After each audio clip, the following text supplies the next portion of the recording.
In case you missed it, on Sunday we did announce the first 2 winners of the Switch OLEDs. So yeah, go check it out. Congrats to those people. Absolutely. As this is a sponsored video, we will be giving a couple of copies away of this particular game, being Boti, Byteland Overclocked, and in this video, of course, we'll go through exactly what it is. Lovely stuff. All right, let's not beat around the bush, Glenn. What's it all about? Well, let's find out.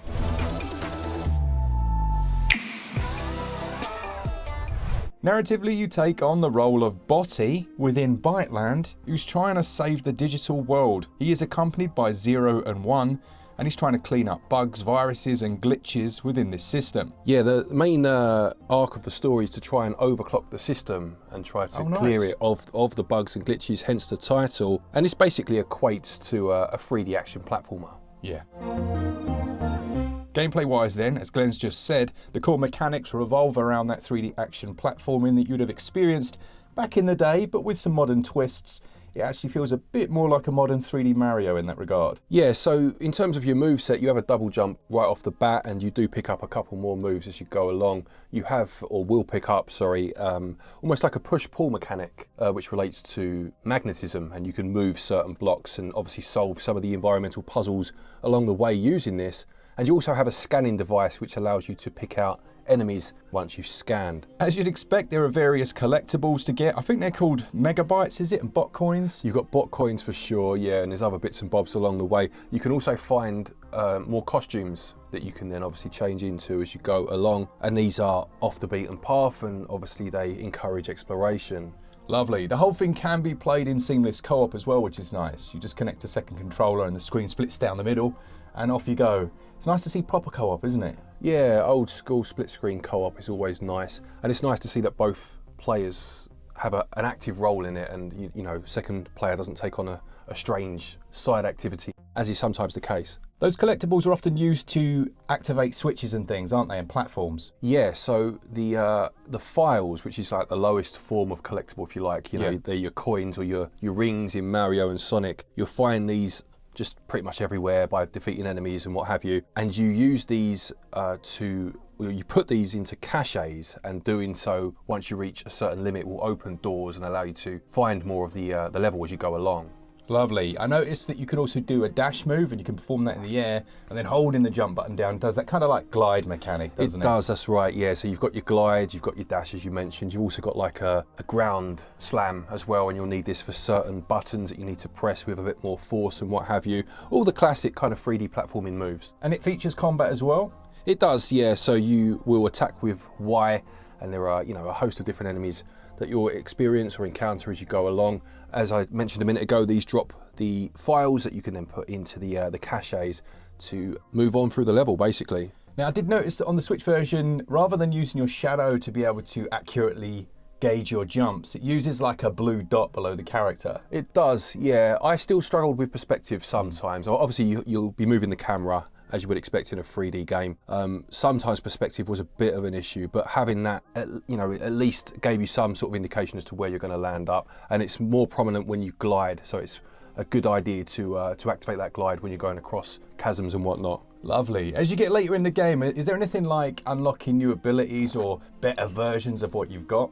There is an upgrade system that you can put, again, the coins that you mentioned or the collectibles that you mentioned into, and this will allow you to do things like increase your health, so your durability, of course, or I think you can even almost magnetize the other collectibles so they'll come towards you. Nice. You don't have to go actively search for them as much. Little things like that, and they use the bot coins, so yeah, you are right in what you said that you do use those collectibles for that. Now, it would not be inspired by classics if it didn't have a hub area. Yes, yeah, so you will go into the hub, and then each of the levels will be scattered about this hub. They're like portals, yeah, and the active ones are kind of swirling around, so you know where you're going next, that sort of thing. The levels are quite lengthy, actually. There's, you know, a decent amount of content there in terms of how long each level is. And as I mentioned earlier, you'll be solving puzzles and whatnot to have to get across. It's one of those where sometimes you know where you've got to get to, but you're not quite sure how to get there yet. Yeah. So it may be that you have like a power source in the middle of an area with a few different cables, and if you kind of follow the cables, almost reverse engineer to the point where you need to be to try and find what it is you need to do to power this up. Nice, okay. And as I understand it, this version includes all of the DLC levels as well? Yeah, there are 4 DLC packs included, 2 of which are level based, and I think 2 are more themes and what have you, or costume based. So you have one called Click or Treat. I'm sure we can guess as to what the theme is there. And there's like a Winter Wonderland, more Christmassy themed one too. Now these are available almost straight away. You have a short tutorial and then you can play those. I made the mistake of playing a DLC level first, not realising, and because the DLC levels give you all of your powers from the beginning and the game hadn't shown me those powers yet because I hadn't played the main game, I got a bit confused. So if there's any footage on screen of those levels, it probably looks terrible, and that's why. So yeah, play a bit of the main game first, I would advise. Get your head round the mechanics, then jump into these. They're a bit different. They are more challenge based. Right. So you have a timer and you have to get to the certain point of the level or defeat a certain amount of enemies or move something, you know. Before that time runs out, you need to collect all the files within that area and then put them into the cache to secure them. If the time runs out, you lose those files. You'll still move on through the level. Okay. But when you get to the end of the stage, you won't have as many collectibles to take out with you. Right. Well, that sounds quite interesting, actually. There are boss fights as well in this one. I think there's a number of different boss fights that come in various shapes and sizes. It's one of those things you don't really want to spoil. So I think, especially the first one, is very interesting. So we'll leave those unspoiled. Yeah, no, for sure.